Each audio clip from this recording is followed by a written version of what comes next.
نحمده ونستعينه ونستغفره ونعوذ بالله من شرور أنفسنا وسيئات أعمالنا من يهده الله فلا مضل له ومن يضلل فلا هادي له وأشهد أن لا إله إلا الله وحده لا شريك له وأشهد أن محمدا عبده ورسوله يقول سبحانه وتعالى في محكم التنزيل يا أيها الذين آمنوا اتقوا الله حق تقاته ولا تموتن إلا وأنتم مسلمون يا أيها الناس اتقوا ربكم الذي خلقكم من نفس واحدة وخلق منها زوجها وبث منهما رجالا كثيرا ونساء واتقوا الله الذي تساءلون به والأرحام إن الله كان عليكم رقيبا يا أيها الذين آمنوا اتقوا الله وقولوا قولا سديدا يصلح لكم أعمالكم ويغفر لكم ذنوبكم ومن يطع الله ورسوله فقد فاز فوزا عظيما فإن أصدق الحديث كتاب الله وخير الهدي هدي محمد صلى الله عليه وسلم وشر الأمور محدثاتها وكل محدثة بدعة وكل بدعة ضلالة وكل ضلالة في النار. புகழனைத்தும் அகிலங்களை படைத்து பரிபாலித்து ஆட்சி புரிந்து கொண்டிருக்கக்கூடிய இணை துணை இல்லாத ஏக இறைவன் அல்லாஹுக்கே உரித்தானது. சலவாத்தும் சலாமும் அகிலத்தாருக்கு அருட்கொடையாக அனுப்பப்பட்ட முஹம்மது நபி ஸல்லல்லாஹு அலைஹி வஸல்லம் அவர்கள் மீதும் அவர்களுடைய வாழ்க்கை வழிமுறைகளை யாரெல்லாம் மறுமை நாள் வரை பின்பற்றி வாழ்ந்து வாழ்கிறார்களோ அத்தனை நல்லடியார்கள் மீதும் உண்டாகட்டும் என்ற பிரார்த்தனையின் பின்னால் அல்லாஹு தஆலாவின் கட்டளையை ஏற்றவர்களாக ஜும்ஆ கடமையை நிறைவேற்றுவதற்காக நேர காலத்தோடு அல்லாஹுடைய இல்லத்தை நோக்கி வந்து அமர்ந்து இங்கே சொல்லக்கூடிய செய்திகளை உள்வாங்கி அதன் அடிப்படையிலே செயல்பட வேண்டும் என்கின்ற தூய்மையான எண்ணத்தோடு வந்து அமர்ந்திருக்கக்கூடியவர்களே, இந்த அமர்விலே எங்களுடைய எண்ணம் தூய்மையானதாக இருக்க வேண்டும் என்பதை முதலாவது ஞாபகப்படுத்திக் கொள்கிறேன். அல்லாஹுடைய அழைப்புக்காகத்தான் வந்திருக்கிறோம் என்கின்ற எண்ணம் தான் எங்களுடைய உள்ளத்தில் இருக்க வேண்டும். அப்பொழுதுதான் இந்த ஜும்ஆவுக்குரிய நன்மையை பிரயோசனத்தை அடைந்து கொள்ள முடியும். அதே போன்று ஜும்ஆவுடைய ஒழுங்குமுறைகள் நாங்கள் அறிந்தவைகள் தான். குறிப்பாக எங்களிடத்திலே ஞாபகப்படுத்தப்படாத ஒரு செய்தியை ஜும்ஆவுடைய சுன்னத்துக்களில் ஒன்றை ஞாபகப்படுத்தியவனாக என்னுடைய தலைப்புக்கு வருகிறேன். அப்துல்லா இப்னு மஸ்ஊத் ரலியல்லாஹு அன்ஹு அவர்கள் அறிவிக்கிறார்கள், கானன் நபியு ஸல்லல்லாஹு அலைஹி வஸல்லம் இதஸ்தவா அலல் மிம்பரி இஸ்தக்பல்நாஹு பிவுஜூஹினா. நபி ஸல்லல்லாஹு அலைஹி வஸல்லம் அவர்கள் மிம்பரிலே ஏறிவிட்டார்கள் என்று சொன்னால் மஅமூம்களாக இருக்கக்கூடிய நாம் அனைவரும் எங்களுடைய பார்வைகளை இமாமை நோக்கி நபி ஸல்லல்லாஹு அலைஹி வஸல்லம் அவர்களை நோக்கி திருப்பக்கூடியவர்களாக இருப்போம். அப்படி என்றால் இமாமை மிம்பரிலே குதுபா ஓதுகின்ற நேரம் அவதானிப்பது ஒரு சுன்னத்தான வழிமுறை என்பதை நாம் நினைவில் கொள்ள வேண்டும் என்ற செய்தியை ஞாபகப்படுத்தியவனாக என்னுடைய தலைப்புக்கு வரலாம் என்று நினைக்கிறேன். இன்றைய ஜும்மாவுடைய தலைப்பாக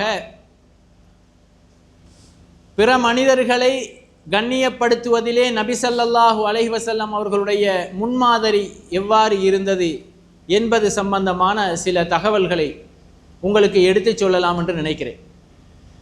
அன்புக்கினிய இஸ்லாமிய உறவுகளே, இஸ்லாமிய மார்க்கம் மகத்துவம் பொருந்திய ஒரு மார்க்கம்.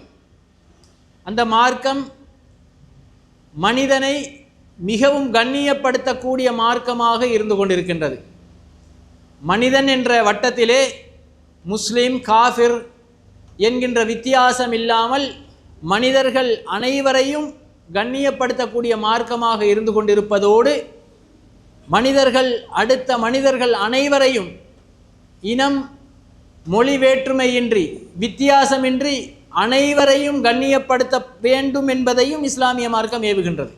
அது எப்படிப்பட்ட மனிதனாக இருந்தாலும் மனிதன் என்கின்ற நேரம் அவன் கண்ணியமானவன். லகத் ஹலக்னல் இன்சான ஃபீ அஹ்ஸனி தக்வீம், நாங்கள் மனிதரை அழகான அமைப்பிலே படைத்திருக்கிறோம் என்று அல்லாஹு தஆலா சொல்கிறான். மேலும் வலகத் கர்ரம்னா பனி ஆதம வஹமல்னாஹும் ஃபில் பர்ரி வல் பஹர், மனிதர்களை நாங்கள் சங்கைப்படுத்தி வைத்திருக்கிறோம், அவர்களை கடலிலும் தரையிலும் சுமக்கக்கூடியவர்களாகவும், வரஸக்னாஹும் மினத் தையிபாத், அவர்கள் கண்ணியமானவர்கள் என்பதனால் தூய்மையானவற்றிலிருந்து அவர்களுக்கு ரிஸ்க் அளிக்கக்கூடியவர்களாகவும் நாங்கள் இருக்கிறோம். வஃபத்தல்னாஹும் அலா கஸீரின் மிம்மன் ஹலக்னா தஃலீலா, எத்தனையோ படைக்கப்பட்ட உயிரினங்களிலே அந்த மனிதனை சிறப்பானவர்களாக ஆக்கி இருக்கிறோம் என்கின்ற செய்தியை அல் குர்ஆன் சொல்லுகின்றது. இப்போ மனிதன் என்கின்ற நேரத்தில் அந்த மனிதன் இன மொழி நிற வேற்றுமையின்றி அனைவரும் கண்ணியப்படுத்தப்பட வேண்டியவர்கள். மனிதர்களுடைய இயல்பும் அவ்வாறு தான் அல்லாஹ் ஆக்கி இருக்கின்றான். ஒவ்வொரு மனிதனும் தனக்கு வரக்கூடிய கஷ்ட நஷ்டங்களை பொறுத்து கொள்வான், பாதிப்புகளை இழப்புகளை பொறுத்து கொள்வான். ஆனால் ஒரு மனிதன் மானபங்கப்படுத்தப்படுகின்ற நேரத்திலே அவனால் அதனை பொறுத்து கொள்ள முடிவதில்லை. அவனுடைய கண்ணியம் மீறப்படுகின்ற நேரத்திலே அவனால் அதனை சகித்து கொள்ள முடிவதில்லை. எனவேதான் இஸ்லாம் அந்த நிலையிலே மனிதனை படைத்திருக்கின்ற காரணத்தினால் இஸ்லாமிய மார்க்கம் அவனை கண்ணியப்படுத்த வேண்டும், மரியாதை செலுத்த வேண்டும் என்கின்ற செய்தியை எங்களுக்கு சொல்லுகின்றது. அல்லாஹு தாலா சொல்லுகின்ற நேரம் வகூலு லின்னாசி ஹுஸ்னா, நீங்கள் மனிதர்களோடு அவர்களோடு பேசுகின்ற நேரத்திலே நல்ல வார்த்தைகளை சிறப்பான அம்சங்களை கொன்று நல்ல அமைப்பிலே அவர்களோடு பேசுங்கள் என்கின்ற விடயத்தை அல்லாஹு தாலா குறிப்பிடுகின்றான். நாங்கள் வளமையாக தொழுகையிலே எங்களுடைய ஒவ்வொரு தொழுகையின் போதும் யகூதி நசாராக்களுடைய வழிமுறைகளிலிருந்து பாதுகாப்பு தேடுகிறோம். அல்லாஹுடைய கோபத்துக்குள்ளானவர்கள், வழி தவறியவர்கள் என்று சொல்லுகிறோம். அந்த அளவுக்கு மோசமானவர்கள் தான் யகூதி நசாராக்கள் என்கின்ற விடயத்தை இஸ்லாம் எங்களுக்கு போதிக்கின்றது. அவர்களுக்கு மாற்றமாக எங்களுடைய செயல்பாடுகள் அமைய வேண்டும், ஒவ்வொரு செயலும் யகூதி நசாராக்களுக்கு மாற்றமாக இருக்க வேண்டும் என்கின்ற கட்டளையை இஸ்லாம் போதிக்கின்றது. எனவேதான் நபி ஸல்லல்லாஹு அலைஹி வஸல்லம் அவர்கள் இபாதத்துடைய விடயத்திலும் கூட எங்களுக்கு தெரியும், அதாவது முஹர்ரம் மாதத்திலே 10வது நாள் நோன்பு, அந்த நோன்பு ஒரு இபாதத், அவர்களும் செய்கிறார்கள் என்பதனால் அதற்கு மாற்றம் செய்வதற்காக அதற்கு முந்திய நாளும் நோன்பு நோக்க வேண்டும் என்கின்ற கட்டளையை நபி அவர்கள் சொல்லி இருக்கிறார்கள் என்றால், இபாதத்தாக இருந்தாலும் அவர்களுக்கு மாற்றமான வழிமுறையை போதிக்கின்றது இஸ்லாமிய மார்க்கம். ஆனால் அப்படி மோசமானவர்களை பற்றி சொல்லுகின்ற நேரமும் அவர்களோடு பேசுகின்ற நேரமும் எவ்வாறு பேச வேண்டும் என்றால், வலா துஜாதிலு அஹ்லல் கிதாபி இல்லா பில்லதி ஹிய அஹ்சன், வேதத்தை உடையவர்களோடு யகூதி நசாராக்களோடு நீங்கள் தர்க்கிக்க நேர்ந்தால் அவர்களோடு மோசமான வார்த்தைகளை பயன்படுத்தாமல் அழகான அமைப்பிலே நீங்கள் பேசுங்கள் என்கின்ற செய்தியை இஸ்லாமிய மார்க்கம் எங்களுக்கு போதிக்கின்றது. நபி ஸல்லல்லாஹு அலைஹி வஸல்லம் அவர்கள் ஒரு முறை வீட்டிலே இருக்கிறார்கள். புகாரியிலே வரக்கூடிய அறிவிப்பு, வீட்டிலே இருக்கின்ற நேரம் அவர்களுடைய கதவு தட்டப்படுகிறது. ஆயிஷா ரலியல்லாஹு அன்ஹா அவர்களும் இருக்கிறார்கள். அப்பொழுது யார் வந்திருப்பது என்கின்ற கேள்வியை கேட்டவுடனே குறிப்பிட்டவர் சொல்லுகிறார், இன்னார் தான் வந்திருக்கிறேன் என்று சொல்லி. அப்பொழுது நபி அவர்கள் தங்களுடைய மனைவி இடத்திலே சொல்லுகிறார்கள், மிக மோசமான, இந்த பூமியிலே மிகவும் மோசமானவர் தான் வந்திருப்பது என்று சொல்லுகிறார்கள். சொல்லி அவர்களை உள்ளே வாருங்கள் என்று கூப்பிடுகிறார்கள். கூப்பிட்டவுடனே அவர் உள்ளே வருகிறார். அவர்களோடு மிக நெருக்கமான ஒரு நண்பரோடு பேசுவது போன்று, மிக விருப்பத்துக்குரிய ஒருவரோடு பேசுவது போன்று மிக கண்ணியமான அருமையான அமைப்பிலே பேசி அவர்களை அனுப்புகிறார்கள். அப்பொழுது ஆயிஷா ரலியல்லாஹு அன்ஹா அவர்கள் என்ன கேட்கிறார்கள், யா ரசூலல்லாஹ், இவரோடுமா இவ்வாறு நடந்து கொள்வீர்கள் என்கின்ற அளவுக்கு நபி ஸல்லல்லாஹு அலைஹி வஸல்லம் அவர்கள் மிக மோசமானவர்களோடு கூட கண்ணியமான முறையிலே மரியாதையோடு அவர்கள் எதிர்பார்க்கக்கூடிய கண்ணியத்தை கொடுக்கக்கூடியவர்களாக ஸல்லல்லாஹு அலைஹி வஸல்லம் அவர்கள் இருக்கிறார்கள். ஆயிஷா ரலியல்லாஹு அன்ஹா அவர்கள் சொல்கிறார்கள், முஸ்லிமிலே பதிவாகி இருக்கக்கூடிய ஹதீஸ், அமரனா ஸல்லல்லாஹு அலைஹி வஸல்லம் அன் நுன்ஸில நாஸ மனாஸிலஹும், நபி ஸல்லல்லாஹு அலைஹி வஸல்லம் அவர்கள் ஒவ்வொருவருக்குரிய தரத்தையும் அவர்களுக்கு கொடுக்கும்படி நபி ஸல்லல்லாஹு அலைஹி வஸல்லம் அவர்கள் கட்டளையிட்டிருக்கிறார்கள். தரம் என்று சொன்னால் அங்கே பாகுபாடு காட்டுவதில்லை. இஸ்லாம் எங்களுக்கு சொல்லுகின்றது, மார்க்கம் சொல்லுகின்றது, ஒவ்வொருவருக்கு சிறியவர்கள் என்கின்ற நேரம் அவர்களுக்குரிய ஒரு தரம் இருக்கின்றது, வயது முதிர்ந்தவர்கள் என்கின்ற நேரம் அவர்களுக்கு ஒரு தரம் இருக்கின்றது, படித்தவர்கள் கல்விமான்கள் என்கின்ற நேரத்தில் அவர்களுக்கு தரம் இருக்கின்றது. இஸ்லாம் சொல்லுகின்றது, ஹல் யஸ்தவில்லதீன யஅலமூன வல்லதீன லா யஅலமூன், அறிந்தவர்களும் அறியாதவர்களும் சமமாவார்களா என்று அல்லாஹ் கேட்கிறான். படித்தவர்களுக்கு என்ற கண்ணியம் ஒன்று இருக்கின்றது. ஒவ்வொருவருக்குரிய அந்தஸ்தையும் மரியாதையையும் சரியான முறையிலே கொடுக்க வேண்டும் என்பதை இஸ்லாமிய மார்க்கம் எங்களுக்கு வலியுறுத்துகின்றது. எனவேதான் ஒரு மனிதன் இன்னொரு மனிதரோடு பேசுகின்ற நேரம், அவன் சாதாரணமான முறையிலே வார்த்தைகளை பயன்படுத்துகின்ற நேரத்திலே கண்ணியமான முறையிலே அடுத்தவர்களோடு மரியாதையோடு கண்ணியமான முறையிலே நடந்து கொள்ள வேண்டும் என்பதை இஸ்லாமிய மார்க்கம் எங்களுக்கு சொல்லி இருக்கின்றது. ஏனென்றால் அந்த எங்களுடைய வார்த்தை பிரயோகங்கள் எங்களை சுவர்க்கத்தில் தள்ளலாம் அல்லது நரகத்தில் தள்ளலாம். ரசூல் ஸல்லல்லாஹு அலைஹி வஸல்லம் அவர்கள் ஒரு சந்தர்ப்பத்திலே தன்னுடைய நாவை பிடித்து காட்டி இதனை பாதுகாத்துக் கொள்ளுங்கள் என்ற உடனே முஆத் ரலியல்லாஹு அன்ஹு அவர்கள் கேட்கிறார்கள், யா ரசூலல்லாஹ், இதனாலுமா நாங்கள் நரகம் தள்ளப்படுவோம், நரகத்துக்கு தள்ளப்படுவோம் என்ற உடனே தகிலத்துக்க உம்முக யா முஆத், உன்னுடைய தாய் உன்னை இலக்கட்டும் முஆதே, ஒரு மனிதன் நரகத்திலே முகம் குப்புற வீழ்த்தப்படுவது இந்த நாவினால் அல்லாமல் வேற எதனால் இருக்கின்றது என்கின்ற செய்தியை ஸல்லல்லாஹு அலைஹி வஸல்லம் அவர்கள் சொல்கிறார்கள். மேலும் நபி ஸல்லல்லாஹு அலைஹி வஸல்லம் அவர்கள் சொல்கிறார்கள், இன்னல் அப்த லா யதகல்லமு பில் கலிமா, ஒரு மனிதன் ஒரு வார்த்தையை பேசுவான், அந்த வார்த்தை மின் ரிதுவானில்லாஹ், அல்லாஹுடைய பொருத்தத்துக்கு உட்பட்ட வார்த்தையாக இருக்கும். மாயுல்கி பிஹா பாலன், அவன் பேசுகிற நேரம் பெரிய அளவில் அதை கணக்கெடுக்காமல் பேசியிருப்பான், ஆனால் அல்லாஹுவை திருப்திப்படுத்தக்கூடிய வார்த்தையாக இருக்கும். அந்த வார்த்தையினால் அவனுடைய அந்தஸ்தை அல்லாஹு தாலா உயர்த்தக்கூடியவனாக இருப்பான் என்று ஸல்லல்லாஹு அலைஹி வஸல்லம் அவங்க சொல்றாங்க. நாங்கள் பார்க்கிறோம் இந்த மனிதனுடைய வார்த்தைகள் திருப்திகரமான வார்த்தை. நபி அவர்கள் என்ன சொன்னார்கள், யாருடைய கடைசி வார்த்தை லா இலாஹ இல்லல்லாஹ்வாக இருக்குமோ ஒரு வார்த்தை, அந்த வார்த்தை எங்களை சுவர்க்கத்தில் தள்ளக்கூடியதாக இருக்கும். அஸ்தக்ஃபிருல்லாஹ் என்கிறோம், அல்லாஹு தாலாவிடத்திலே பாவ மன்னிப்பு தேடுகிறோம், இந்த வார்த்தை எங்களை சுவர்க்கத்தில் தள்ளக்கூடியதாக இருக்கும். சிறு சிறு வார்த்தைகள் அல்லாஹுடைய திருப்தியின் பெற்றுத்தரக்கூடியதாகவும் அவனுடைய திருப்தியினால் சுவர்க்கம் நாங்கள் செல்வதற்கு காரணமாகவும் அமையக்கூடியதாக இருக்கின்றது. எனவே அடுத்த மனிதர்களை கண்ணியப்படுத்தக்கூடிய வார்த்தைகள் எங்களுடைய வாயிலிருந்து எந்த நேரமும் அப்படிப்பட்ட வார்த்தைகள் தான் வர வேண்டும் என்பதை இஸ்லாமிய மார்க்கம் எங்களுக்கு கட்டளையிட்டிருக்கின்றது. ஒருவருடைய மனம் நோக பேசிவிட்டோம் என்றால் அந்த வார்த்தை எங்களை நரகத்தில் தள்ளக்கூடியதாக இருக்கும். நபி அவர்கள் அந்த ஹதீஸின் தொடரிலே சொல்கிறார்கள், இன்னொரு மனிதன் வார்த்தையை கணக்கெடுக்காமல் ஒரு மோசமான வார்த்தையை பேசி விடுவான், அது அவனை நரகத்தில் தள்ளிவிடும் என்கின்ற செய்தியை ஸல்லல்லாஹு அலைஹி வஸல்லம் அவர்கள் சொல்லுகின்றார்கள்.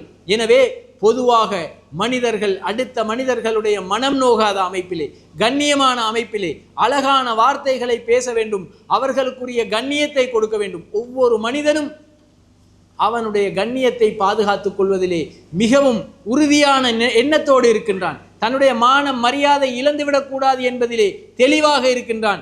எனவே அன்புக்கினி இஸ்லாமிய உறவுகளே, ஒரு மனிதன் அடுத்தவர்களோடும் பொதுவாக எல்லா சமூகத்தோடு புழங்குகின்ற நேரத்திலும் தன்னுடைய மரியாதையை பாதுகாத்துக் கொள்வதோடு பிறருடைய கண்ணியங்களையும் பாதுகாத்துக் கொள்வதற்கான முயற்சியை செய்ய வேண்டும். இஸ்லாமிய மார்க்கம் முதலாவதாக ஒரு மனிதனுடைய கண்ணியம் என்று சொல்லுகின்ற நேரம் ஒரு தனி மனிதன் சுயமரியாதையை சுய கௌரவத்தை பாதுகாத்துக் கொள்ள வேண்டும் என்பதை முதலாவதாக இஸ்லாம் ஏவக்கூடியதாக இருக்கின்றது. நபி ஸல்லல்லாஹு அலைஹி வஸல்லம் அவர்கள் சொல்கிறார்கள், அல் முஃமினுல் கவியு கைருன் வ அஹப்பு இலல்லாஹ் மினல் முஃமினில் தஈஃப். பலமான முஃமின், ஒரு முஃமின் பலமானவனாக இருப்பது அல்லாஹ் தஆலாவுக்கு மிக விருப்பமானதாக இருக்கின்றது. பலவீனமான முஃமினை விட பலமான கண்ணியமான அமைப்பிலே தன்னுடைய பர்சனாலிட்டியை பாதுகாத்துக் கொள்கிறானே அவனை அல்லாஹ் விரும்புகிறான். சுயமரியாதையை பாதுகாத்துக் கொள்வதை அல்லாஹு தாலா விரும்பக்கூடியவனாக இருந்து கொண்டிருக்கிறான். எனவே ஒவ்வொரு மனிதனும் தன்னுடைய சுய கௌரவத்தை சுயமரியாதையை பாதுகாத்துக் கொள்ள வேண்டும். இன்றைக்கு நாங்கள் பார்க்குறோம், எங்களுடைய சமூகத்தில் சுயமரியாதையை இழந்தவர்களாக இளைஞர்களை நிறைய பேரை பார்க்கிறோம், கண்ணியத்தை இழந்தவர்களாக பார்க்கிறோம். இஸ்லாம் மிகவும் கண்ணியத்தை போதிக்கக்கூடிய மார்க்கம். ஒரு மனிதனை பார்த்தால் அவன் நீட்டாக துப்பரவாக இருக்க வேண்டும். இன்னல்லாஹ ஜமீலுன் யுஹிப்புல் ஜமால் வ இன்னல்லாஹ நலீஃபுன் யுஹிப்புன் நலாஃபா. அல்லாஹ் தூய்மையை விரும்புகிறான், அல்லாஹ் அழகானவன், அழகை விரும்புகிறான் என்று சொல்லுகின்ற நேரம் எங்களுடைய ஆடைகள் தூய்மையாக இருக்க வேண்டும், எங்களுடைய தோற்றம் பார்ப்பதற்கு திருப்திகரமான விருப்பம் உள்ளதாக இருக்க வேண்டும். ஆனால் இன்றைக்கு மரியாதையை இழக்கக்கூடிய அமைப்பிலே இளைஞர்களை பாருங்கள், முதியவர்களை பாருங்கள், பாகுபாடு இல்லாமல் போதை வஸ்துக்களுக்கு அடிமையாகி பாதைகளிலே விழுந்து கிடக்கக்கூடிய அமைப்புகளையும், மோசமான வார்த்தை பிரயோகங்களை பயன்படுத்தக்கூடிய அமைப்பிலையும், அலங்கோலமான தோற்றங்களிலும் தங்களுடைய சுயமரியாதையை, கண்ணியத்தை இழக்கக்கூடியவர்களாக நாங்கள் இன்று இளைஞர்களை பொதுவாக குறிப்பாக கவனிக்கக்கூடிய நிலையில் இருந்து கொண்டிருக்கின்றோம். அன்புக்கினிய இஸ்லாமிய உறவுகளே, ஒரு மனிதன் போதை வஸ்துக்களை பாவிக்கின்ற நேரம் அவனை அறியாமல் எத்தனையோ மோசமான இழி செயல்களை செய்யக்கூடியவனாக இருக்கிறான். அதே போன்று சாதாரணமாக இளைஞர்களை பார்க்கின்ற நேரத்திலே இன்றைக்கு ஒரு முஸ்லிம் எவ்வளவு நீட்டாக துப்புரவாக இருக்க வேண்டுமோ அதற்கு மாற்றமாக அவனுடைய ஆடைகளிலே அலங்கோலம், கலிசன்கள், அவங்க அணிந்திருக்கக்கூடிய கலிசன்கள், பிஞ்சு போன கலிசன்களை உடுத்துக்கொண்டு இதனை ஃபெஷன் என்று சொல்லக்கூடியவர்களாக இருக்கிறார்கள். எங்களுக்கு முன்மாதிரியாக ஸல்லல்லாஹு அலைஹி வஸல்லம் அவர்கள் நடந்து காட்டியதை விட்டுவிட்டு மாற்றானை யகூதி நசாராக்களை பின்பற்றக்கூடியவர்களாக எங்களுடைய இளைஞர்கள் அசிங்கமான தோற்றத்தில் ஆடை அணியக்கூடியவர்களாக, அசிங்கமான தோற்றத்தில் தங்களுடைய கழுத்துக்களிலே சேன்களை அணியக்கூடியவர்களாக, கைகளிலே காப்புகளை, வளையல்களை அல்லது இரும்பு துண்டுகளை அணியக்கூடியவர்களாக இருக்கக்கூடியவர்களாக எங்களுடைய சமூக இளைஞர்களை பார்க்கிறோம். இது எல்லாம் தன்னுடைய மரியாதையை இழக்கக்கூடிய செயல். நாங்கள் சிலரை பார்த்தால் சலாம் சொல்வதற்கு மனம் வருவதில்லை. காரணம் என்ன என்ற சந்தேகம். அறியாதவர்களை கண்டால் சலாம் சொல்ல மனசு வருதில்லை. என்ன காரணம்? கழுத்தில் சேனோடு இருக்கிறாங்க. இன்னும் சில இளைஞர்கள் தங்களுடைய உடம்புகளிலே பச்சை குத்தக்கூடிய ஒரு கலாச்சாரம் பரவி வரக்கூடியதை பார்க்கிறோம். இது எல்லாம் கேவலமான இழி செயல், தங்களுடைய கண்ணியத்தை இழக்கக்கூடிய செயல். அதே போன்று நாங்கள் பார்க்கிறோம், இளைஞர்களாக இருக்கட்டும், இன்றைக்கு சிறார்களை கூட பெற்றோர்கள் தங்களுடைய பிள்ளைகளுக்கு முடிவெட்டுவது யகூதி நசாராக்களுக்கு ஒப்பான அமைப்பிலே ஒரு பகுதியை அப்படியே வலித்துவிட்டு மேலொரு பகுதியிலே முடியை வைக்கிறார்கள். நபி ஸல்லல்லாஹு அலைஹி வஸல்லம் அவர்கள் இதனை தெளிவாக தடுத்திருக்கிறார்கள். இந்த விடயத்திலே பெற்றோர்கள் கவனம் செலுத்த வேண்டும். இது எல்லாம் ஒவ்வொரு பிள்ளைகளையும், தங்களுடைய பிள்ளைகளை வழிகேட்டின்பால் அனுப்புவதற்கான காரணமாக இருந்து கொண்டிருக்கிறது. சிறுவர்களுக்கு தெரியாது, அவர்கள் என்றால் அதற்கு பெற்றோர்கள் தான் காரணம். அந்த பிள்ளைகள் அந்த வயதிலிருந்தே தன்னுடைய கண்ணியத்தையும் மரியாதையையும் இழக்கக்கூடியவர்களாக இருக்கிறார்கள். இந்த விடயத்தில் மிகவும் கவனம் செலுத்த வேண்டும். ஒவ்வொருவரும் தங்களுடைய மரியாதையையும் கண்ணியத்தையும் பேணிக் கொள்ள வேண்டும். நபி ஸல்லல்லாஹு அலைஹி வஸல்லம் அவர்கள் இந்த விடயத்திலே எங்களுக்கு தூய்மையையும், அதாவது அழகையும் எடுத்து சொல்லி இருக்கிறார்கள். அல்லாஹ் விரும்பக்கூடியவனாக இருக்கிறான் என்று நபி அவர்கள் சொன்னால் நாங்கள் நேர்த்தியான அமைப்பிலே கண்ணியமான முறையிலே நடந்து கொள்ள வேண்டும் என்பதை இஸ்லாமிய மார்க்கம் முதலாவதாக சொல்லுகின்றது. அடுத்தபடியாக பிறருடைய கண்ணியம் விடயத்திலே இஸ்லாமிய மார்க்கம் வலியுறுத்தக்கூடியதாக இருந்து கொண்டிருக்கின்றது. பிறருடைய கண்ணியம் என்று சொல்லுகின்ற நேரத்திலே அல்லாஹ்வுக்கும் ரசூலுக்கும் அடுத்தபடியாக முதலாவது இடத்திலும் இரண்டாவது இடத்திலும் இருக்கக்கூடியவர்கள் தன்னுடைய தாயும் தகப்பனும். ஒவ்வொருவரும் தன்னுடைய தாயை, தன்னுடைய தகப்பனை கண்ணியப்படுத்த வேண்டும். உலகத்திலே முதலாவது கண்ணியப்படுத்தப்படக்கூடியவர்கள் தன்னுடைய தாய். நபி ஸல்லல்லாஹு அலைஹி வஸல்லம் அவர்களிடத்திலே வந்து, யா ரசூலல்லாஹ், எனக்கு மிகவும் அஹக்கானவர்கள், சுஹ்பாவுக்கு அஹக்கானவர்கள் யார் யா ரசூலல்லாஹ் என்று கேட்கிறார். அப்பொழுது ரசூல் ஸல்லல்லாஹு அலைஹி வஸல்லம் அவர்கள், உன்னுடைய தாய். நபி அவர்களிடத்திலே வந்து, யா ரசூலல்லாஹ், இந்த உலகத்திலே மிகவும் தோழமைக்கு தகுதியானவர்கள், அன்பாக பண்பாக பழகுவதிலே மிகவும் தகுதியானவர்கள் யார் என்று கேட்டவுடனே நபி ஸல்லல்லாஹு அலைஹி வஸல்லம் அவர்கள் சொல்கிறார்கள், உன்னுடைய தாய். திருப்பியும் உன்னுடைய தாய், திருப்பியும் உன்னுடைய தாய், அடுத்தபடியாக உன்னுடைய தந்தை என்று சொல்கிறார்கள். எனவே உலகத்திலே நாங்கள் கண்ணியப்படுத்துவதற்கு மிக தகுதியானவர்கள் அல்லாஹ் ரசூலுக்கு அடுத்தபடியாக தங்களுடைய தாயும் தகப்பனையும் கண்ணியப்படுத்த வேண்டும் என்று சொல்லி, வகதா ரப்புக அல்லா தஅபுது இல்லா இய்யாஹ் வபில் வாலிதைனி இஹ்சானா, அல்லாஹு தஆலா மிக சிறப்பான ஒரு இபாதத்தை சொல்கிறான். எப்படிப்பட்ட இபாதத் என்று சொன்னால், உலகத்திலே அந்த இபாதத்திலே தவறு விட்டவன் நரகவாதி, நரகத்திலே விழக்கூடியவன். அதுதான் அல்லாஹ்வுக்கு இணை வைக்காமல் அல்லாஹுவை வணங்குவது. அந்த தௌஹீதோடு இணைத்து ஒரு இபாதத்தை சொல்லுகிறான் என்றால் அது தன்னுடைய பெற்றோரோடு நல்ல முறையிலே நடந்து கொள்ள வேண்டும் என்ற செய்தியை சொல்கிறார்.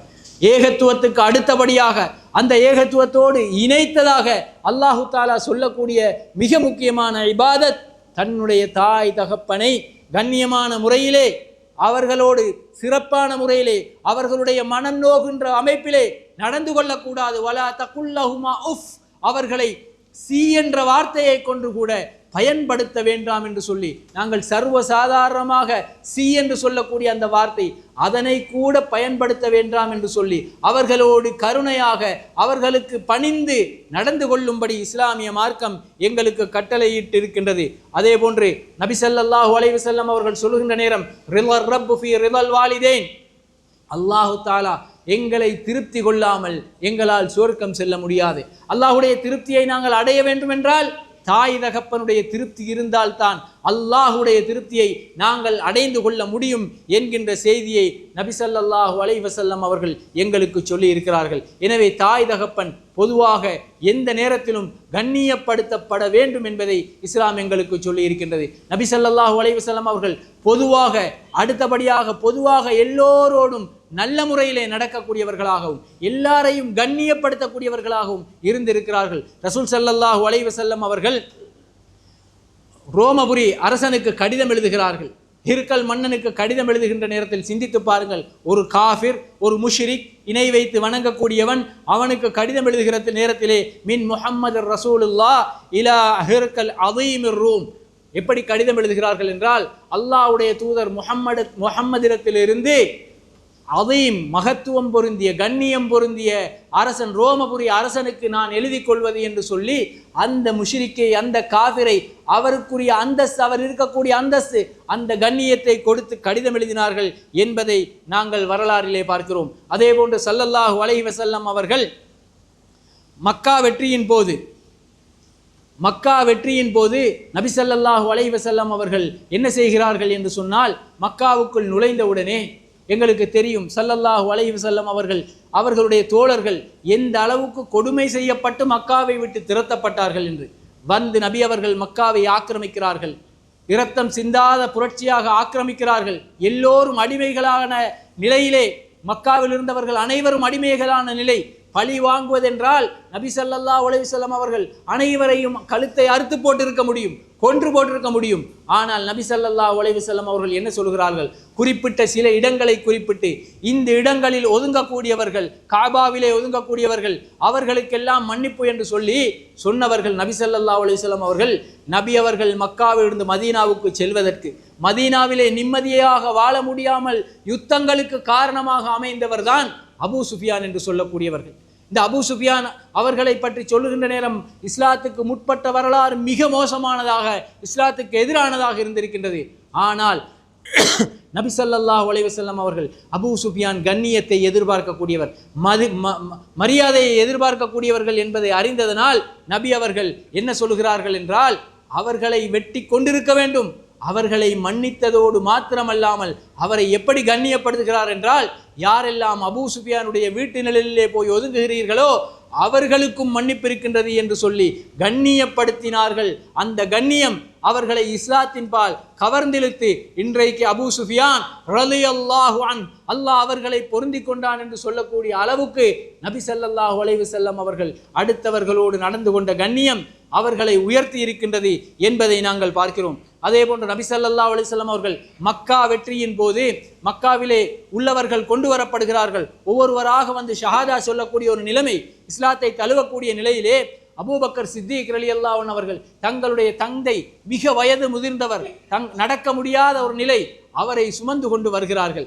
வந்தவுடனே ரசூல் ஸல்லல்லாஹு அலைஹி வஸல்லம் அவர்கள் என்ன சொல்கிறார்கள் தெரியுமா, ஹல்லா தரக்த ஷேഖ ஃபீ பைத்திஹி ஹத்தா அகூன அன ஆதீஹி ஃபீ, அந்த ஷேகை, இந்த வயது முதிர்ந்தவரை அவருடைய வீட்டிலே விட்டிருக்கலாமே, நானே அவரிடம் வந்திருப்பேனே என்று சொல்லி அந்த வயது முதிர்ந்தவருக்கு அவர்கள் கொடுத்த கண்ணியத்தை நாங்கள் பார்க்கிறோம். அன்புக்கினி இஸ்லாமிய உறவுகளே, நபி ஸல்லல்லாஹு அலைஹி வஸல்லம் அவர்கள் பொதுவாக எல்லோரோடும் சிறப்பான முறையிலே மரியாதையை செலுத்த வேண்டும் என்பதிலே வழிகாட்டியாக இருந்தார்கள். எந்த அளவுக்கு என்று சொன்னால், ஒவ்வொருவருடைய கண்ணியத்தையும் பேணக்கூடியவர்களாக, ஒவ்வொருவருடைய உணர்வையும் மதிக்கக்கூடியவர்களாக இருப்பார்கள். நபி ஸல்லல்லாஹு அலைஹி வஸல்லம் அவர்கள் தொழுகை நடத்துகின்ற நேரத்திலே நீண்ட சூறாக்களை ஓதி தொழுகை நடத்துவார்கள். அப்படி நடத்துகின்ற நேரத்திலே குழந்தைகளின் அழுகுரல் கேட்டால் தன் தாயுடைய உணர்வு எவ்வாறு இருக்கும், குழந்தையுடைய தேவை எவ்வாறு இருக்கும் என்பதை உணர்ந்தவர்களாக அவர்கள் தொழுகையை சுருக்கக்கூடியவர்களாக, சுருக்கிக் கொண்டு தொழுகையை சுருக்கி முடிக்கக்கூடியவர்களாக இருப்பார்கள். முஆத் ரலியல்லாஹு அன்ஹு அவர்கள் சம்பந்தமாக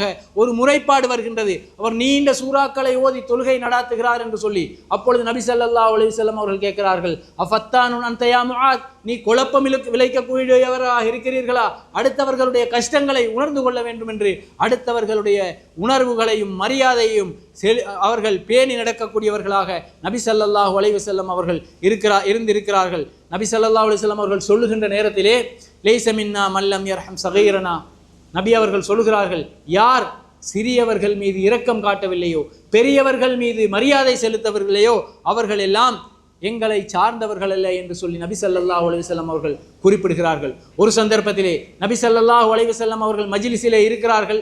தங்களுடைய இடதுபுறமாக மிக உயர்ந்த ஷேக்மார்கள் அபூபக்கர் போன்ற சஹாபாக்கள் இருக்கிறார்கள். தங்களுடைய வலது பக்கமாக சிறுவர் இப்னு அப்பாஸ் ரலியல்லாஹு அன்ஹு அவர்கள் இருக்கிறார்கள். இந்த நேரத்திலே அவர்களுக்கு பால் கொண்டு வந்து கொடுக்கப்படுகின்றது.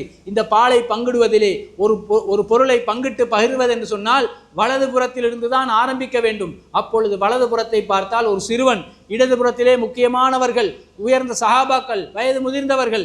இந்த நேரத்திலே நபி ஸல்லல்லாஹு அலைஹி வஸல்லம் அவர்கள் சிறுவனுடைய அதாவது கண்ணியத்தையும் பேணக்கூடிய அமைப்பிலே, பெரியவர்களுடைய மரியாதையையும் பேணக்கூடிய அமைப்பிலே நபி அவர்கள் அனுமதி கேட்கிறார்கள். சிறுவனிடத்திலே நான் இந்த புறத்திலே இருந்து அபூபக்கரிடத்திலிருந்து ஆரம்பிக்கட்டுமா என்று அனுமதி கேட்கிறார்கள் என்றால் நபி அவர்கள் எந்த அளவுக்கு அடுத்தவர்களுடைய மரியாதையை கண்ணியத்தை உணர்ந்தவர்களாக இருக்கிறார்கள் என்பதை பார்ப்போம். நபி ஸல்லல்லாஹு அலைஹி வஸல்லம் அவர்கள் தங்களுடைய மகள் ஃபாத்திமா வருகின்ற நேரத்திலே என்ன செய்வார்கள்? எழுந்து சென்று வரவேற்று அவர்களுடைய கையை முத்தமிட்டு வரவேற்கக்கூடியவர்களாக, கண்ணியத்தை பேணக்கூடியவர்களாக இருப்பார்கள். அன்புக்கினி இஸ்லாமிய உறவுகளே, அதுபோன்றுதான் நிறைய விடயங்கள் சொல்லி கொண்டு போகலாம். ஒரு மனிதன் அடுத்த மனிதர் மீது கண்ணியம் செலுத்த வேண்டும், மரியாதை செலுத்த வேண்டும். ஒரு பெண் தன்னுடைய கணவன் மீது செலுத்த வேண்டிய மரியாதையை கண்ணியத்தை நபி ஸல்லல்லாஹு அலைஹி வஸல்லம் அவர்கள் எப்படி சொல்கிறார்கள் என்றால், நான் ஒரு மனிதனை இன்னொரு மனிதனுக்கு சுஜூது செய்யும்படி கட்டளையிட்டு இருப்பேன் என்றால் ஆகும் என்று சொல்லியிருப்பேன் என்றால், ஒரு மனைவி தன்னுடைய கணவனுக்கு சுஜூது செய்வதை நான் கட்டளையிட்டு இருப்பேன் என்று சொல்லி நபி ஸல்லல்லாஹு அலைஹி வஸல்லம் அவர்கள் சொல்கிறார்கள். ஒரு மனைவி தன்னுடைய கணவனை கண்ணியப்படுத்தினால் நபி அவர்கள் சொல்கிறார்கள், ஒரு பெண் தன்னுடைய தொழுகையை நிறைவேற்றி நோன்பை நிறைவேற்றி தன்னுடைய கணவனுக்கு கட்டுப்பட்டு அவனுடைய திருப்தியை பெற்றுக்கொண்டால் அவளுக்கு விரும்பக்கூடிய வழிகளினால் விரும்பக்கூடிய வாசலினால் சுவர்க்கம் செல்ல அனுமதிக்கப்படும் என்று நபி ஸல்லல்லாஹு அலைஹி வஸல்லம் அவர்கள் குறிப்பிடுகிறார்கள். அன்புக்கினி இஸ்லாமிய உறவுகளே, அதே போன்று நபி ஸல்லல்லாஹு அலைஹி வஸல்லம் அவர்கள் ஒரு கணவனாக தன்னுடைய மனைவியை எப்படி கண்ணியப்படுத்தினார்கள், எவ்வளவு மரியாதையோடு நடந்து கொண்டார்கள். நபி ஸல்லல்லாஹு அலைஹி வஸல்லம் அவர்கள் முக்கியமான சந்தர்ப்பங்களிலே ஆலோசனை கேட்கக்கூடியவர்களாக தங்களுடைய மனைவிகளை பயன்படுத்தி இருக்கிறார்கள். ஹதீஜா ரலியல்லாஹு அன்ஹா அவர்கள் வஹி வந்த உடனே எதுவும் அறியாத நிலையை நபி அவர்கள் வந்து ஹதீஜா ரலியல்லாஹு அன்ஹா அவரிடத்திலே சொல்லி என்ன நிலைப்பு, என்னுடைய நிலைமை என்ன என்று ஆலோசனை கேட்கிறார்கள். அப்பொழுது ஹதீஜா ரலியல்லாஹு அன்ஹா அவர்களுக்கு ஆறுதலை கூறி, உங்களை அல்லாஹ் இழிவுபடுத்த மாட்டான், கேவலப்படுத்த மாட்டான், நீங்கள் இனபந்துக்களோடு உறவை பேணி நடந்து கொள்கிறீர்கள், நல்ல முறையிலே நடந்து கொள்கிறீர்கள் என்று ஆறுதல் சொல்லி அவர்களை திருப்திப்படுத்தினார்கள். அதே போன்றுதான் எங்களுக்கு தெரியும், ஹுதைபியாவின் போது நபி ஸல்லல்லாஹு அலைஹி வஸல்லம் அவர்களும் அவர்களுடைய தோழர்களும் உம்ரா கடமையை நிறைவேற்றுவதற்காக சென்று காவிர்களால் முஷ்ரிக்கீன்களால் தடுக்கப்படுகிறார்கள். முஸ்லீம்களுக்கு சஹாபாக்களுக்கு கடுமையான வேதனை, உம்ரா செய்துவிட்டுத்தான் செல்ல வேண்டும் என்ற உறுதியான முடிவை எடுக்கிறார்கள். ஆனால் நபி ஸல்லல்லாஹு அலைஹி வஸல்லம் அவர்கள் முடிவை மாற்றுகிறார்கள். திரும்ப வேண்டும் என்று சொல்லி சஹாபாக்களை பார்த்து சொல்கிறார்கள், நீங்கள் கொண்டு வந்த அறுப்புக்களை அறுத்துவிட்டு உங்களுடைய முடிகளை களைந்து விடுங்கள் என்று சொல்லி சொன்ன உடனே சஹாபாக்கள் ஒன்றும் செய்ய மாட்டார்கள். நபி அவர்கள் சொன்ன கட்டளைக்கு அவர்கள் கட்டுப்படவில்லை. என்ன காரணம்? மாறு செய்ய வேண்டும் என்பதல்ல, அவர்களுடைய மனவேதனை. இவ்வளவு தூரம் வந்து விட்டோம், அல்லாஹ் எங்களுக்கென்று உருவாக்கிய எங்களுக்குரிய இடம் காபா, அங்கே சென்று எங்களுடைய வணக்கத்தை நிறைவேற்றாமல் எப்படி செல்வது என்று சொல்லி மனவேதனையோடு அப்படியே இருக்கிறார்கள். அப்பொழுது நபி ஸல்லல்லாஹு அலைஹி வஸல்லம் அவர்கள் கோபம் தாங்காமல் தன்னுடைய அதாவது டென்ட்டுக்குள்ளே செல்கிறார்கள். சென்று அங்கே உம்மு சலமா ரலியல்லாஹு அன்ஹா இடத்திலே சொல்கிறார்கள், பாருங்கள், நான் தோழர்களுக்கு இப்படி சொல்லி அவர்கள் செய்கிறார்கள் இல்லை, நான் இட்ட கட்டளையை செய்கிறார்கள் இல்லை என்று வேதனையோடு சொல்லுகின்ற நேரத்தில் உம்மு சலமா ரலியல்லாஹு அன்ஹா அவர்கள் ஆலோசனை கொடுக்குறாங்க. நீங்க ஏன் கேட்க வேண்டும்? முதலிலே நீங்கள் செய்தால் அவர்கள் செய்யாமல் இருக்க மாட்டார்கள், நீங்கள் முதலிலே செய்யுங்கள் என்று சொல்லி கட்டளை இடுகிறார்கள். அதனை நபி அவர்கள் செய்தவுடனே அவர்களும் சஹாபாக்களும் அந்த வேலையை செய்தார்கள் என்பதை வரலாறுகளில் இருந்து பார்க்கிறோம். அஸ்வத் இப்னு யஸீத் அஸ்ரை என்று சொல்லக்கூடியவர் ஆயிஷா ரலியல்லாஹு அன்ஹா அவர்களிடத்திலே நபி ஸல்லல்லாஹு அலைஹி வஸல்லம் அவர்கள் உங்களோடு எப்படி நடந்து கொள்வார்கள்? மாகான இஸ்லாம் நபி ஸல்லல்லாஹு அலைஹி வஸல்லம் ஃபீ பைத்திஹி, நபி அவர்கள் வீட்டுக்குள்ள எப்படி நடந்து கொள்வார்கள் என்று கேட்கிறார்கள். அப்பொழுது ஆயிஷா ரலியல்லாஹு அன்ஹா அவர்கள் சொல்கிறார்கள், கான ஃபீ மிஹ்னதி அஹ்லிஹி, அவர்கள் எனக்கு பணிவிடை செய்யக்கூடியவர்களாக, வீட்டில் இருக்கிற நேரம் நான் செய்கின்ற வேலையோடு என்னோடு சேர்ந்து வேலைகளை செய்யக்கூடியவர்களாக இருப்பார்கள் என்கின்ற செய்தியை சொல்லிவிட்டு அதான் சொல்லப்பட்டால் பள்ளிவாசலை நோக்கி சென்று விடுவார்கள் உது செய்து கொண்டு என்கின்ற செய்தியை சொல்லுகிறார்கள். அன்புக்கினி இஸ்லாமிய உறவுகளே, நபி ஸல்லல்லாஹு அலைஹி வஸல்லம் அவர்கள் பொதுவாக எல்லோருடைய கண்ணியத்தையும் பேணி மரியாதையையும் பேணி அடுத்தவர்களுடைய எந்த அளவுக்கென்றால் அடுத்தவரை பார்க்கின்ற நேரமே அவருடைய மரியாதையை பார்வையால் பேணக்கூடியவர்களாக புன்முறுவலோடு ஒவ்வொருவரையும் சந்திக்கக்கூடியவர்களாக இருந்திருக்கிறார்கள். அம்ர் இப்னு ஆஸ் ரலியல்லாஹு அன்ஹு அவர்கள் ஒரு செய்தியை சொல்கிறார்கள். என்ன என்று சொன்னால், நான் நபி ஸல்லல்லாஹு அலைஹி வஸல்லம் அவர்களை எந்த சந்தர்ப்பத்தில் பார்த்தாலும், எப்படியான இக்கட்டான சந்தர்ப்பத்தில் பார்த்தாலும், என்னை அவர்கள் பார்க்கின்ற நேரத்திலே புன்முறுவலோடு முகம் அதாவது செழிப்பான முகத்தோடு அழகான சிரிப்போடு என்னை பார்த்து பேசி சிரித்துவிட்டு தான் செல்வார்கள். எந்த கட்டமாக இருந்தாலும் அப்படி என்னை பார்க்கிற நேரமே சிரித்து விடுவார்கள், புன்முறுவலோடு பேசுவார்கள் என்று சொல்லிவிட்டு அவர்கள் சொல்லுகிறார்கள், இந்த செயலை பார்த்த நேரத்திலிருந்து எனக்குள்ளே ஒரு சந்தேகம். என்ன சந்தேகம் என்றால், நபி அவர்கள் எப்பொழுது என்னை இப்படி பார்த்தாலும் இப்படித்தானே நடந்து கொள்கிறார்கள். எனவே நபி ஸல்லல்லாஹு அலைஹி வஸல்லம் அவர்களுக்கு இந்த பூமியிலே மிக விருப்பமான நொம்பவன் நானாகத்தான் இருப்பேன், அதனால தான் என்னோடு இவ்வாறு நடந்து கொள்கிறார்கள் என்று நினைத்து கொண்டிருந்தேன் அப்படின்னு சொல்றாங்க. ஒரு நாள் இதை நாம கன்ஃபார்ம் பண்ணிக்கலாமே என்று சொல்லி நபி ஸல்லல்லாஹு அலைஹி வஸல்லம் அவர்கள் போய், யா ரசூலல்லாஹ், உங்களுக்கு இந்த பூமியிலே மிகவும்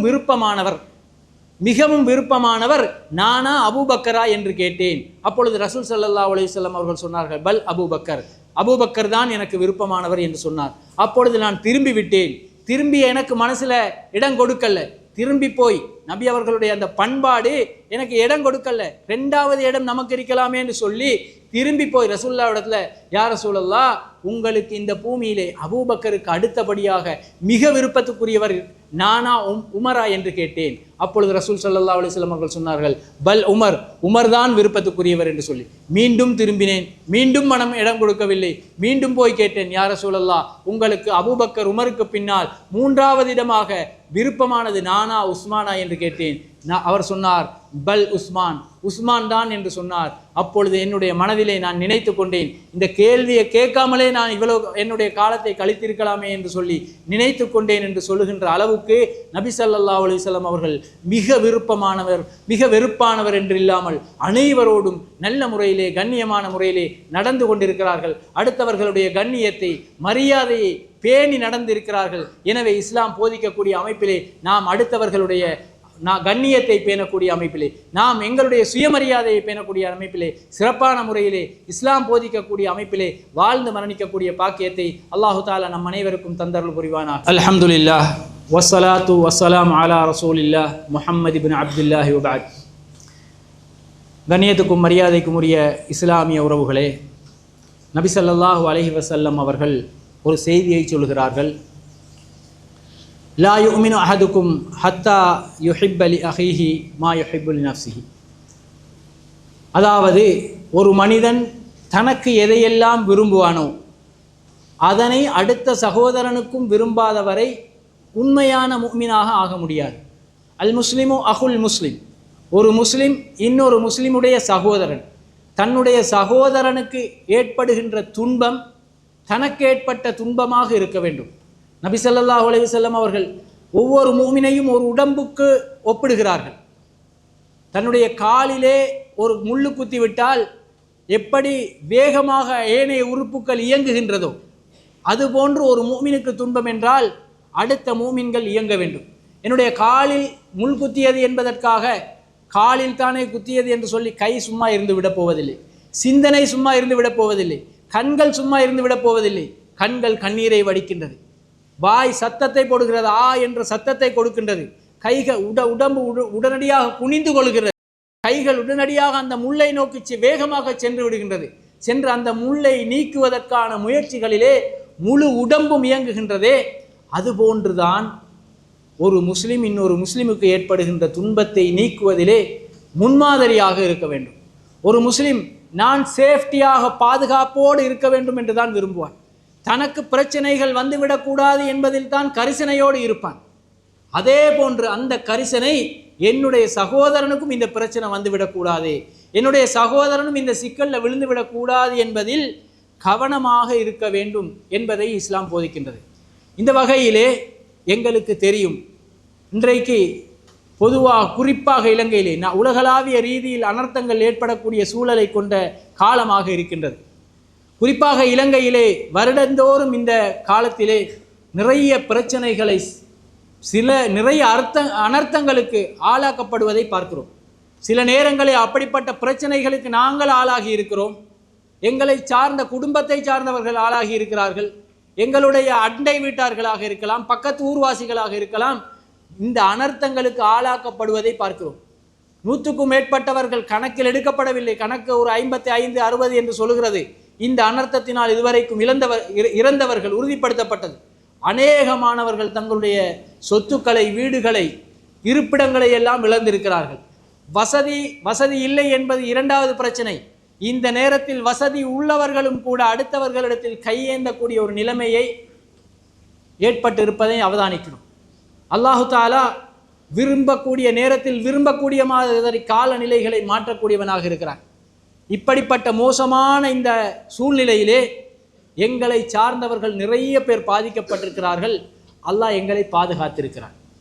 இது சோதனை என்பதை முதலாவது நாங்கள் விளங்கிக் கொள்ள வேண்டும். பாதிக்கப்பட்டவர்களுக்கு சோதனை மாதிரி எங்களுக்கும் சோதனை தான். நபி ஸல்லல்லாஹு அலைஹி வஸல்லம் அவர்கள் சொல்லுகிறார்கள், அஸ்ஸதகத்து புர்ஹானுன், தர்மம் என்பது ஒரு மூமினுடைய ஈமானுடைய அடையாளம். எனக்கு ஈமான் இருக்குதுன்னு சொன்னால் நான் தர்மம் பண்ணுவேன். ஏன்? நபி ஸல்லல்லாஹு அலைஹி வஸல்லம் அவர்கள் என்ன சொல்கிறார்கள்? மானகசமாலுன் மின் சதகத்தின், தர்மம் செய்வதனால் ஒருத்தனுடைய பொருளாதாரம் குறையாதுன்னு சொல்லுவது நபி அவர்களுடைய வார்த்தை. நான் குறையும் என்பதனால தர்மம் செய்யாமல் இருக்கேன், நபி அவர்களுடைய வார்த்தையை பொய்ப்பித்திருக்கிறேன். நபி அவர்களுடைய வார்த்தையை நான் பொய்ப்பித்தேன் என்றால் என்னுடைய ஈமான் இல்லை என்ற அர்த்தம். எங்களை சூழ உள்ளவர்கள் பாதிக்கப்படுகின்ற நேரம் நாங்கள் கைகட்டி பார்த்து கொண்டிருக்கக்கூடாது. ஒரு மூமின், நான் சொன்னேனே, ஒரு உடம்புக்கு ஒப்பானவன் என்று சொல்லி எங்களால் முடியுமான அமைப்பிலே உடல் ரீதியாக, பொருளாதார ரீதியாக அடுத்தவர்களுக்கு உதவி செய்ய வேண்டும் என்பதை இஸ்லாம் கடமையாக்கி இருக்கின்றது. முடியுமான அளவு நாங்கள் நினைக்கலாம் வசதி உள்ளவர்கள் தான் கொடுப்போம், வசதி இல்லாதவர்கள் எப்படி கொடுப்பது? ரசூல் ஸல்லல்லாஹு அலைஹி வஸல்லம் அவர்களுடைய காலத்தில் ஒரு கூட்டம் பட்டினியால் பஞ்சத்தால் பாதிக்கப்பட்டவர்களாக வருகிறார்கள். நபி அவர்கள் தர்மம் செய்யும்படி கட்டளையிடுகிறார்கள். தர்மத்துடைய வசனம் இறங்குகின்றது. வசனம் இறங்கிய உடனே சஹாபாக்கள் தங்களால் முடியுமான அளவு கொண்டு வந்து கொட்டுகிறார்கள். இருக்கக்கூடியவர்கள் அல்லாஹ்வுடைய கட்டளை என்று சொல்லி, அல்லாஹ் கேட்கிறான்னு சொல்லி கொண்டு வந்து கொட்டினாங்க. திண்ணையில் கொஞ்சம் பேர் இருப்பாங்களே, ரசூல்லாவுடைய வீட்டை சூழ, மஸ்ஜிதை சூழ இருக்கக்கூடிய திண்ணை தோழர்கள், அவங்களுக்கு கவலை வருது. ரசூல்லா கேட்குறாங்க, வசனம் வந்துருச்சு, நாம் ஒன்றும் செய்கிறதுக்கு இல்லையேன்னு சொல்லி மதீனாவுடைய எல்லைகளுக்கு, கோடிகளுக்கு சென்று என்ன செய்கிறாங்க? வேலை தேடி உழைச்சிக்கிட்டு வந்து ஒரு முத்து, ஒரு கொடுக்குறாங்க. இதை பார்த்த யஹூதி முனாஃபிகீன்கள் அவர்களை பரிகாசம் செய்கிறாங்க. என்ன பரிகாசம்? உங்களுடைய அந்த ஒரு முத்தால, ஒரு சாஆல அல்லாஹ்வுக்கு தேவையில்லைன்னு சொல்லி கட்டளையிடுகிறார்கள். அல்லாஹு தாலா வசனத்தை இறக்குகிறான். என்ன வசனத்தை இறக்குறான்?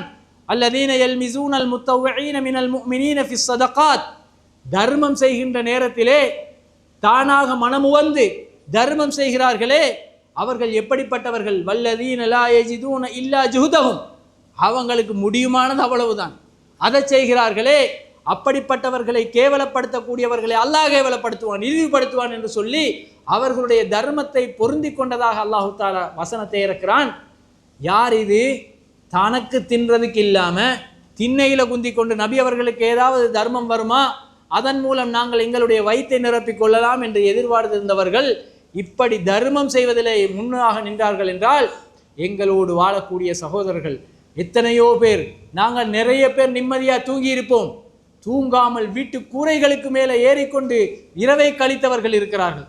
அச்சத்தோடு இப்பொழுது விழுந்து விடுமோ, இன்னும் கொஞ்சத்தில் விழுந்து விடுமோ, இன்னும் கொஞ்சத்தில் காற்று வந்து எங்களுடைய வீட்டை அழித்து விடுமோ என்றெல்லாம் பயத்தோடு இரவை கழித்தவர்கள் இருக்கிறார்கள். அன்புக்கினி இஸ்லாமிய உறவுகளே, எனவே இந்த சந்தர்ப்பத்தில் எங்களால் முடிந்த ஒத்துழைப்புகளை நாங்கள் செய்ய வேண்டும். நாங்கள் பாதையிலே வாகனத்தை ஓட்டி கொண்டு போகிறோம், வாகனத்தில் ஏதோ ஒரு பிரச்சனை நடந்துருச்சு. ஒரு மெக்கானிக்கை கூட்டிக்கிட்டு வந்து இதை செய்கிறதுக்கு எவ்வளோன்னு கேட்டால் அவன் 10,000ன்னு சொல்கிறான். இல்லை இருக்கட்டும் வேணாம் தேவையில்லைன்னு வாகனத்தை விட்டு விட்டு போவோமா, செய்வோம். எங்களுக்கு ஒரு தேவைண்டா அதை நாங்கள் செய்வோம். எங்களுக்கு ஒரு பிரச்சனைண்டா எப்படியாவது கஷ்டப்பட்டு அதை முடிச்சு விடுவோம். நாங்கள் அடுத்தவர்களையும் எங்களுடைய உறவுகளாக நான் விரும்புவது அடுத்தவர்களுக்கு விரும்ப வேண்டுமா, தேவையில்லையா? எனவே அல்லாஹ் அவர்களுக்கும் சோதனை, எங்களுக்கும் சோதனை. நாங்கள் செலவழிக்கிறோமா என்பதை பார்ப்பதற்கான சோதனை. இந்த சந்தர்ப்பத்தை சரியான முறையிலே பயன்படுத்தி கொள்ள வேண்டும். இந்த ஊரிலே எத்தனையோ பேர் நிற்கதியான நிலைக்கு ஆளாக்கப்பட்டிருக்கிறார்கள். இன்றைய தினத்திலே ஜும்ஆவுடைய வசூலாக இங்கே வசூலிக்கப்படக்கூடிய பணம் அவர்களுக்குரியது என்ற செய்தியை நிர்வாகம் அறிவித்திருக்கின்றது. எனவே உங்களால் முடிந்த அமைப்பிலே இலங்கை ஜெமியாத்துல் உலமாவும் இன்றைய தினத்திலே முடியுமான அளவு முஸ்லிம்களுக்காக பொருளாதாரத்தை திரட்டி அவர்களுடைய தேவைகளை நிவர்த்தி செய்யும்படி கட்டளையிட்டு இருக்கின்றது. இந்த அடிப்படையில் அன்புக்குரிய இஸ்லாமிய உறவுகளே, இஸ்லாம் போதிக்கக்கூடிய கருணையையும் கண்ணியத்தையும் இஸ்லாம் போதிக்கக்கூடிய இரக்கத்தன்மையையும் எங்களிடத்திலிருந்து தான் நாங்கள் வெளிக்காட்ட வேண்டும். இந்த அடிப்படையிலே இன்றைய தினத்திலே நாங்கள் எங்களால் முடியுமான தர்மங்களை செய்து கஷ்டத்திலே துன்பங்களிலே இருப்பவர்களுக்கு கை கொடுத்து உதவுவோம். அல்லாஹு தாலா இந்த மோசமான சூழ்நிலையிலிருந்து காலநிலையை சீராக்குவதற்காக வேண்டி அல்லாஹ்விடத்திலே இருக்கரம் ஏந்தி பிரார்த்திப்போம். அன்புக்குரிய இஸ்லாமிய உறவுகளே, அல்லாஹு தாலாவும் நபி ஸல்லல்லாஹு அலைஹி வஸல்லம் அவர்களும் எதனை ஏவினார்களோ அதனை எடுத்து நடக்கக்கூடியவர்களாகும், எவற்றை தவிர்த்து நடக்கும்படி கட்டளையிட்டார்களோ அவற்றை தவிர்த்து நடக்கக்கூடியவர்களாகவும் வாழ்வதற்கு நாங்கள் முயற்சி பண்ணுவோம். அல்லாஹு தாலா அதற்கு நம் அனைவருக்கும் தௌஃபீக் செய்து அருள் புரிவானாக.